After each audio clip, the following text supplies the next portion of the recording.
नमस्कार विद्यार्थी मित्र. आज आपण पाहणार आहोत MA मराठी M54 122 साहित्य अभ्यास पद्धती यातलं पुस्तक क्रमांक 4 साहित्याचा संस्कृती लक्ष्य अभ्यास मधला घटक 6वा संस्कृती आणि साहित्य मूल्यमापन व्यवस्था.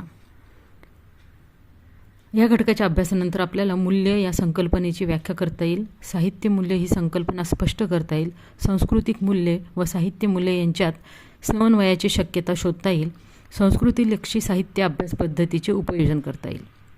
संस्कृती आणि साहित्य यांच्यातील संबंधाचा विचार आपण यापूर्वीच्या घटकांमध्ये केला आहे. संस्कृतीलक्षी साहित्य अभ्यास या अभ्यास पद्धतीचा परिचय पूर्वीच्या घटकात केला आहे. संस्कृतीचे एक अंग साहित्य संहिता असते. विविध कला या अंतिमतः संस्कृतीतून उद्भवलेल्या असतात. साहित्य हे संस्कृती उत्पादन मानून साहित्य व संस्कृती संबंधाचा विचार करता येणे शक्य आहे.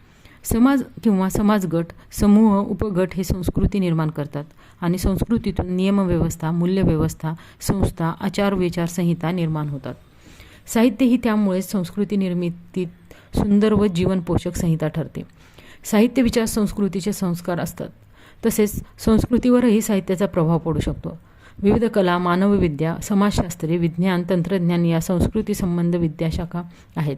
साहित्य ही स्वतंत्र अशी विद्या मानता येईल काय?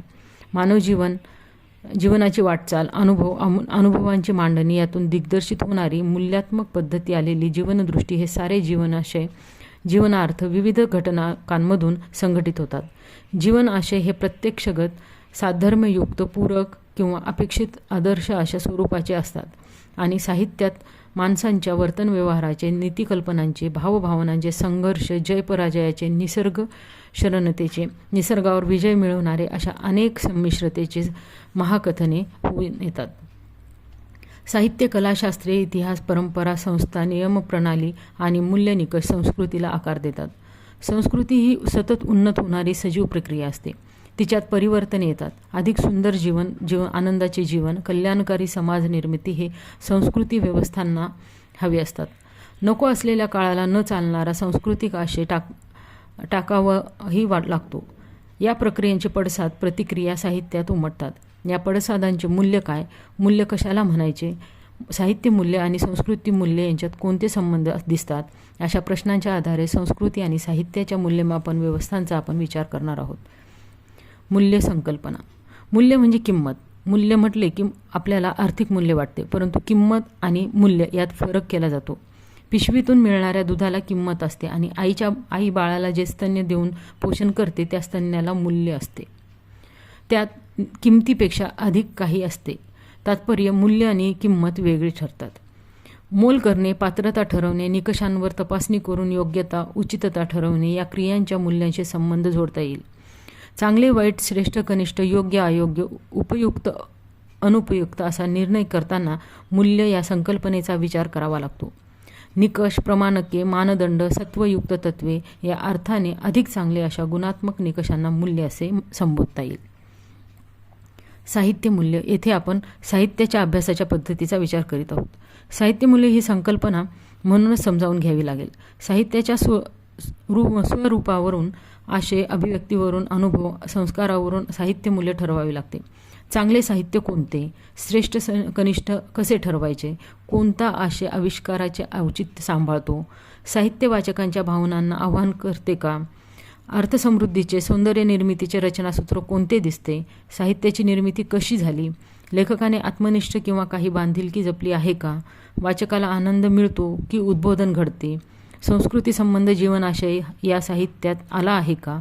संस्कृतीचे स्वरूप, रचना, वाटचाल, भवितव्य याबद्दल साहित्यातून कोणते भान प्रकट केले गेले आहे? असे अनेक प्रश्न साहित्य मूल्यांचा निर्देश करत असतात. साहित्यकृतीच्या किंवा अनुभवाच्या या गुणामुळेच आपल्या मनात तिच्याविषयी आवड, आस्था व इच्छा यांची उत्पत्ती व परिपूर्ती होते. त्या गुणवत्तेला मूल्य असे म्हणता येईल, असे गंगाधर पाटील म्हणतात. साहित्यकृतीच्या गुणवत्तेचे कोणत्या तरी निकषाच्या आश्रयात सौंदर्यदृष्टीने मापन करणारा व्यापार म्हणजे मूल्यमापन होय. साहित्य मूल्य म्हणजे साहित्याच्या गुणवत्तेचे निकष. सार्वत्रिक साहित्यविषयक निकषांच्या आधारे विशिष्ट साहित्याचे मूल्यमापन केले जाते. समीक्षा, शोध, परीक्षा, तथ्यशोध, सिद्धांतन हे करताना साहित्याच्या निकषाची आवश्यकता असते. साहित्याची गुणवत्ता दर्शविणारे निकष: आशय संपन्नता, आशयाची सुंदर उभारणी, आशयातील संस्कारशीलता, आशयाची व्यापकता, आविष्कार सौंदर्य, भावप्रतीत क्षमता, सूचकता, आल्हाददायकता, नवनिर्मिती क्षमता, रूपबंधात्मकता, वास्तवता, संस्कृती संबंधता, पुरोगामी वर्ग विग्रह वगैरे. साहित्याचे साहित्यपण निर्धारित करताना भाषा सौंदर्य, आशय सौंदर्य, रूपबंधात्मक सौंदर्य अशा भाषा, आशय, उभारणी, रचना, अनुभवाचे प्रभाव, उत्कट प्रत्यय क्षमता, सौंदर्य क्षमतांची पाहणी निश्चित आणि मौलिकता आपण ठरवतो. वाचक आस्वादक यांच्या साहित्याकडून काही अपेक्षा असतात. उदाहरणार्थ, साहित्यातूून आनंद मिळावा, करमणूक व्हावी, वेळ जावा, उद्बोधन व्हावे, मनावर संस्कार व्हावे, जीवन जगण्याची उच्च प्रकारची प्रेरणा मिळावी, ज्ञान माहिती मिळावी, कल्पनेत रममान होता यावे, अशक्य शक्य व्हावे, शहाणपण मिळावे, यशस्वी होण्याचे तंत्र मिळावे, न घेतलेल्या अनुभवांची प्रतिभाशक्ती प्रतीती विवेचन व्हावे, दिवा स्वप्नातला आनंद मिळावा, साहित्य घटकांतर्गत रचनेतून सौंदर्य स्वाद मिळावा इत्यादी अशा कितीतरी आकांक्षा, गुणवत्ता, निकषांची ओढ वाचकांना असू शकते. यातूनच साहित्य मूल्यविषयक धारणा तयार होतात. लेखकाच्या बाजूने विचार केला तर त्याला साहित्य मूल्य असणारे साहित्य निर्माण करायचे असते. त्यांच्याही गुणवत्तेच्या आकांक्षा असू शकतात. त्यांच्या परिपूर्ततेसाठी तर तो साहित्य निर्मिती साधतो. साहित्य निर्मिती ही लेखकाची मूल्यधारण साधन ठरू शकते. लेखकाच्या निर्मितीचे प्रयोजने पाहिली तर यश, कीर्ती, पैसा, कांती, समित, उपदेश ही व्यावहारिक प्रयोजने ठरतील. लेखक का लिहितो? आत्मविष्कार, सौंदर्य निर्मिती, सौंदर्य संवर्धन, संस्कृती समृद्ध जीवन संस्कार, अनुभवाची उचित शब्दस्वरूप उभारणी, रूपनिर्मिती, प्रतिजीवन सृष्टीने उभारणी, प्रेयतेच्या दृष्टीने साहित्य निर्मिती इत्यादी. लेखकाला साहित्यकृतीतून साहित्यिक मूल्यांचा आश्रय करायचा असतो. लेखकाची गृहीत साहित्य मूल्ये वाचकाची साहित्य मूल्ये जशी असू शकतात तशी समाज गट, संस्कृती गट यांच्याही दृष्टीने साहित्य मूल्यांनी निकषांची अपेक्षा असते. उदाहरणार्थ, समाजाला मार्गदर्शन मिळावे, राष्ट्रवादी, मानवतावादी, समतावादी, लोकशाहीवादी, शांततावादी, अहिंसावादी विश्वमानव निर्माण व्हावा, बहुसांस्कृतिक जीवनभान, संगती, सौहार्द निर्माण व्हावे, संस्कृती नियमांचे मार्गदर्शन मिळावे, वर्गविरहित समाज अस्तित्वात यावा, पुरोगामी समरसता मानणारे निखळ सौंदर्याचा साक्षात्कार मिळावा, संस्कृती व्यवस्थांना बळकटी यावी इत्यादी. परंतु मूल्यमापनाचा विचार करताना सार्वत्रिक मान्य होऊ शकतील असे निकष, साहित्यसूत्रे, सिद्धांतने यांना साहित्य मूल्य म्हणून स्वीकारावे लागले. सांस्कृतिक मूल्यामध्ये साहित्य निर्मिती, आस्वाद, मूल्यन या सर्वच बाबी सांस्कृतिक आहेत. माणूस मूल्ये निर्माण करतो. त्या मूल्यांचे परिचलन करताना संस्कृती संस्था, समाज संस्था, साहित्य कला, भौतिक व आत्मिक अशा संस्था उभारतो. या संस्कृती प्रक्रियेत साहित्य निर्मिती ही सुद्धा मूल्यनिर्मिती ठरत असते. साहित्याचे मूल्यमापन करताना साहित्य ही स्वतंत्र अभिव्यक्ती मानून साहित्य मूल्यांच्या आधारे मूल्यमापन करावे लागते. साहित्याचे सौंदर्य मूल्य, रचनाबंध, घटक, संबंध या रूपाची चिकित्सा परीक्षा करावी लागते. उदाहरणार्थ, साहित्याला साहित्यबाह्य काही अस्तित्व नाही. साहित्य ही एक कलावस्तू मानायची. त्यासाठी सौंदर्य निकष, कला निकष निश्चित करायचे असतात. पण साहित्य हे जीवनविषयक कसे काय असू शकेल? लेखक, वाचक, प्रकाशक, समाज हे सारे जीवनसंबंध असतात. लेखक काय लिहितो, कोणत्या अनुभव मांडतो, कोणासाठी लिहितो, वाचक साहित्याचा आस्वाद घेतो, तो कशासाठी वाचतो, सौंदर्य, आनंद यासाठी आस्वाद घेतो की जीवनाच्या जाणीवा प्रगल्भ करण्यासाठी वाचतो, चांगले संस्कारी जीवन कोणते, का, जीवनाची जीवनदृष्टी कशी प्रतीत होते, साहित्य जीवनासाठी, माणसांसाठी, माणसांचे भले चिंतावे असे लेखकाला वाटते की नाही. म्हणजे साहित्य मूल्ये ही स्वायत्त नाहीत. साहित्य जीवनातून उगवते ते कशासाठी? जीवनाच्या उन्नयनासाठी. तर सर्व कालविषयक, संस्कृतीविषयक, समाजविषयक व्यवहार घातलेले असतात. म्हणून जीवनमूल्य महत्त्वाची. साहित्यातील जीवनाचे मूल्यमापन करायचे तर जीवनमूल्य हे निकष स्वीकारून साहित्याचे मूल्यमापन व्हावे. साहित्याच्या मूल्यमापनाचे दृष्टिकोन 2 आहेत. स्वायत्ततावादी दृष्टिकोन आणि लौकिकतावादी दृष्टिकोन.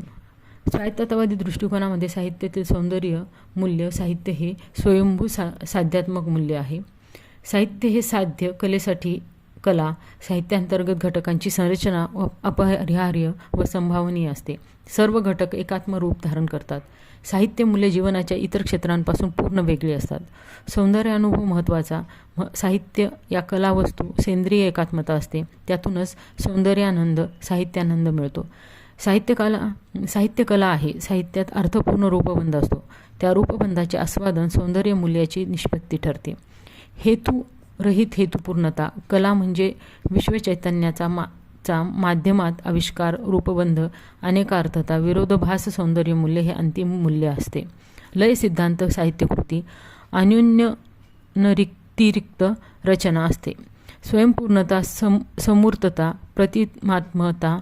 साहित्य मूल्य शाश्वत, विश्वात्मक असते. आंतरिक मूल्यांकन करताना भाषा सौंदर्य, लय सौंदर्य, सेंद्रिय एकात्मता, अंतर्गत सुसंगती, विरोधाभासात्मकता, संमिश्रता साहित्यकलेमध्ये स्वयमेव साध्य आहेत. लौकिकतावादी दृष्टिकोनामध्ये साहित्य हे जीवनसंबंध असते. जीवनासाठी ज्ञान, नीती, रंजन, मार्गदर्शन, बोध हे जीवनाला सार्थकता देणारी मूल्ये आहेत. साहित्य हे साधन. जीवनासाठी कला, जीवनाचे घटक साहित्यात समाविष्ट असतात. नैतिकता, ज्ञान द्यावे, जीवनाला मार्गदर्शन मिळावे. जीवनमूल्यांचे साहित्याच्या अस्तित्वावर, पात्रतेवर प्रभाव गाजवतात. जीवनमूल्याचे साहित्य मूल्याचे होते. जीवानुभव महत्त्वाचा. साहित्यात जीवन आशय संघटित होतो. सत्य, शिवसुंदर हे एकरूप असावेत. जीवनासाठी साहित्य, कला जीवनाचा रूपबंध, मानवी अस्तित्वाला शुभंकर अर्थ देतो. जीवनदर्शन, नीतिमूल्य दर्शन हा साहित्याचा हेतू. जीवनाचा सूर्यसन्मुख नैतिक भावपूर्ण आविष्कार म्हणजे सत्य. जीवनमूल्य हे अंतिम जीवननिष्ठा हा साहित्य सिद्धांत आहे. साहित्यात मानव जीवन, संस्कृती, समाज सारेच संमिश्र स्तर समाविष्ट व्यापक असतात. समाज संस्कृतीचे दर्शन महत्त्वाचे असते. कोणत्याही कलेचे, संस्कृतीचे, समाजाचे विश्वात्मक मूल्य मानुषता हेच असते. मानवी कल्याण साहित्याने करावे लागते. वास्तव, जीवनदर्शन, विचार, नैतिक दृष्टी, उद्बोधन, शांतवन, जीवनाचा उद्धार करणे. साहित्यकला ही ज्ञान व नीती यांचे साधन आहे. साहित्य ही जीवनाश्रयी कला असल्यामुळे साहित्याने जीवन संवर्धन करावे. जीवनाचे कल्याण होईल, त्याने जीवनाचे कल्याण होईल, विश्वबंधुत्व निर्माण होईल अशी भूमिका घेणे आवश्यक आहे. साहित्याचा आशय वर्गविरहित समाज निर्माण करण्याच्या दृष्टीने प्रेरक असावा. लेखकाने बांधिलकी स्वीकारावी. साहित्यातून भावना, प्रेरणांचे संतुलन राखले पाहिजे. साहित्य जीवन संकरित करणारे असले पाहिजे. साहित्य हे प्रत्यक्षपणे नैतिकतेचा परिपोष करते. नैतिक प्रश्न उभे करते. जीवनाचे दर्शन घडविते. जीवनाविषयी मर्मदृष्टी देते आणि या व अशा नैतिक ज्ञानात्मक गोष्टींवरही तिचे मूल्य अवलंबून असते.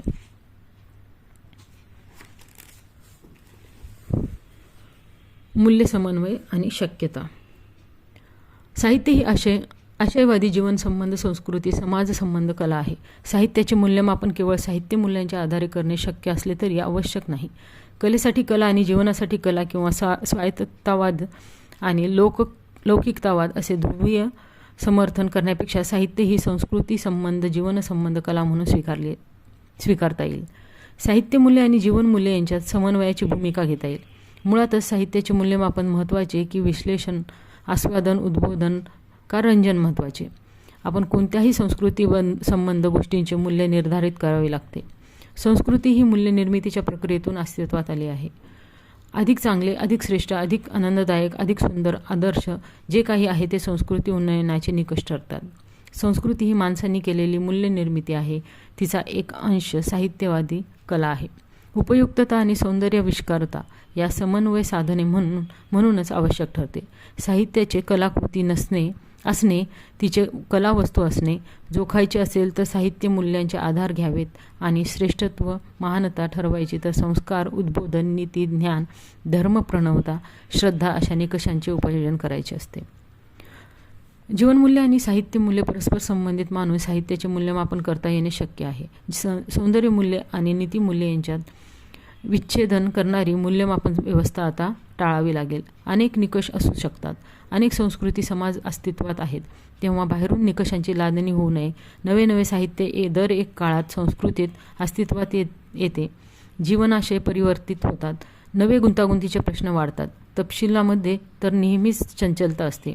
जीवनमूल्ये असोत वा साहित्यमूल्य असोत, त्यात परिवर्तनांना अवकाश मिळणे क्रमप्राप्त ठरते. सार्वत्रिक निकषांचा, सार्वत्रिक मूल्यांचा आग्रह दादागिरीचा होऊ शकेल. सुंदरतेच्या परिकल्पना, उदात्त जीवनाच्या परिकल्पना यांची अनेकता संस्कृती गटांच्या अनेकतेमुळे स्वीकाराव्या लागतील. साहित्य अभ्यासाच्या वेगवेगळ्या मर्मदृष्टीही आपण मानतो. आदिवासी साहित्य, दलित साहित्य, बालसाहित्य यांच्या मूल्यमापनासाठी रूपबंध, लयतत्व, विरोधाभासात्मकता किंवा अन्य स्वायत्ततावादी रूपवादी मूल्यांचा आग्रह धरता येणार नाही. साहित्याच्या आशयाच्या अनुषंगाने येणारे मूल्यनिकष आणि आविष्कारणाच्या अंगाने अपेक्षले जाणारे मूल्यनिकषही वेगळे असावेत. जीवनमूल्यांची सार्वत्रिकता कदाचित स्वीकारता येईल, कारण ती संस्कृतीमधून उद्भवलेली व्यवस्था असते.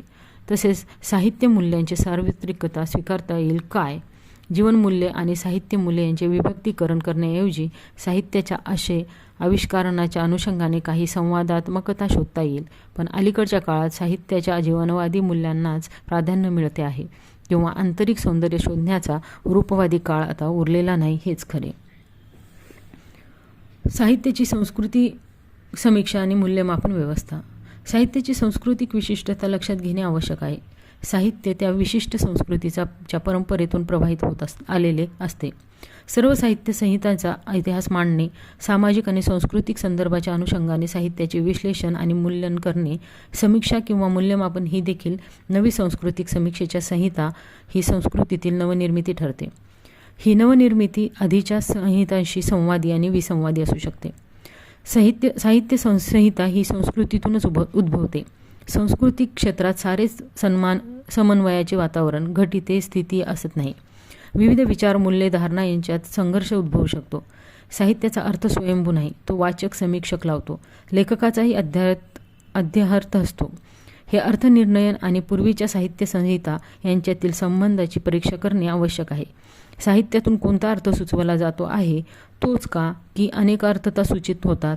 भौतिक परिस्थिती, समाज, विचारप्रणाली, सांस्कृतिक संस्था, मूल्ये यांच्याशी सूचितार्थता, त्या विशिष्ट साहित्याच्या त्याचा काय संबंध, काय सुचवायचे आणि विशिष्ट संस्कृती स्थितीतूनच ते का सुचविले जाते? संस्कृतीची अभिव्यक्ती म्हणून साहित्याचे स्थान काय? साहित्यकृतीची गुणवत्ता, अर्थवजा, मौलिकता, जीवनसंबंधता, मूल्यात्मकता यांचा संस्कृती संबंध तपासणे आवश्यक ठरते. संस्कृतीप्रमाणे साहित्याची योग्यता सांस्कृतिक समीक्षेत अपेक्षित आहे.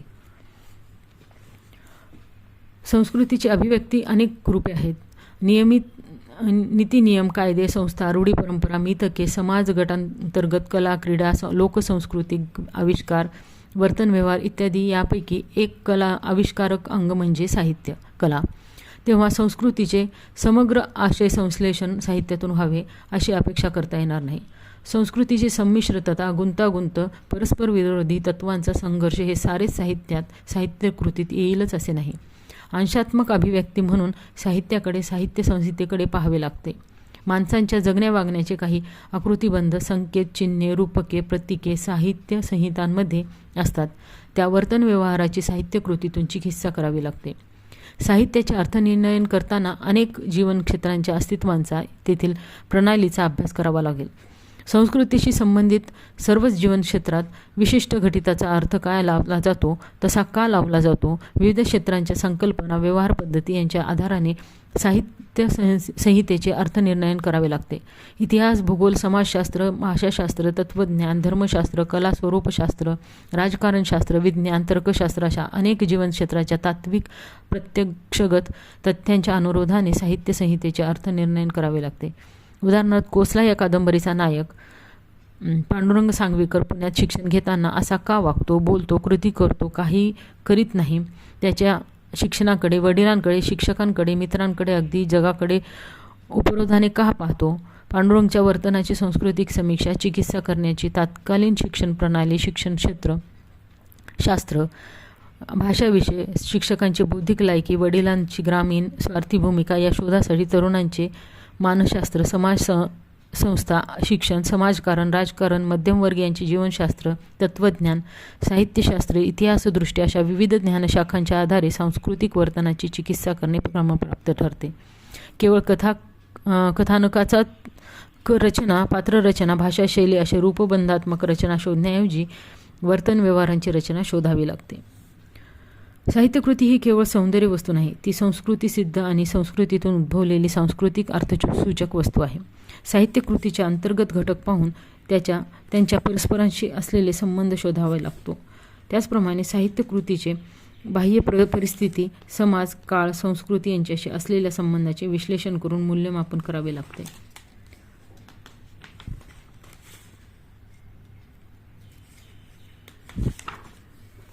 साहित्यकृतीतील अंतर्गत घटक बघूया. ते आहेत भाषा, आशय, कथानक, पात्रे, निवेदन, लेखकाची जीवनदृष्टी, अंतर्गत स्वरूप व परस्पर संबंध शोधणे, लेखकाच्या जीवनदृष्टीचा घटकांच्या समिष्टीवर होणारा परिणाम शोधणे, त्यातून प्रकटणारे जीवनभाष्य, जीवनार्थ संरचित करणे कसे झाले आहेत ते पाहणे. आणि साहित्यकृतीचे बाह्य घटक आहेत समाज गट, संस्कृती गट, स्थळ, काळ, इतिहास, परंपरा, संकेत, राजकीय, सामाजिक, आर्थिक संस्था, लेखक, वाचक, प्रकाशक, वातावरण संस्था, ज्ञानसंस्था, विज्ञान, तंत्रज्ञान या घटकाशी संस्कृतीलक्षी संबंध शोधणे. साहित्यकृतीचे अंतर्गत घटक व बाह्य घटक